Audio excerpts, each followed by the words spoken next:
দৌড়ে গিয়ে কইছি যে আপনার মাইডালা কেন কইছে আমার বাইরে আসা মসজিদ গড়াইয়া মাইরা লাইছে এ সাত পূজা গাওয়াই আমার বাইরে মাইরা লাইছে মসজিদ আমার বাইরে নমাজ পড়াই ভাই আমার বাইরে মসজিদ নমাজ পড়াই লাইছে রে ও ভাই নামাজ মিস্তাই যারা ওই আমাদের শহীদ নামাজ পড়ছে এবং আজান বা আহামদ দিছে এই জন্য মানুষ বেচারা খুব নিরিবিলি আছে যা আমার কোনো জড়িত থাকতে পারে ফজর রক্ত 4টার সময় আমার আজান দিছে আজান কি হচ্ছে তুমি এখানে আজান দাও আমার ভাই এখন আজান দিল আজান দিমই এখন প্রশাসন আইছে আই আমার বাইরে দেখছে তারা বাড়ি গিয়ে দেখছে যে মারছে এরা দইরা নিছে আমরা পুলিশের কাছে প্রশাসনের কাছে বিচার চাই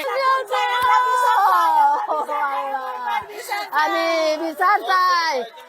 এই পশ্চিম লয়ারকুল কুমিল্লাপাড়া গ্রামেরই একজন বাসিন্দা হাফিজুল্লাহ, ওনার বয়স 80 বছর।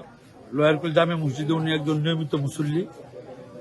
আজ এই ফজরের নামাজের সময় উনি আজান দিয়েছেন, কারণ বর্তমান যে স্ট্যান্ডিং যে ইমাম সাহেব আছেন উনি ছুটিতে থাকাতে ওনাকেই আজান দিয়েছেন। আজান দেওয়ার পরে ফজরের জামাত 5টায় শুরু হয়েছে।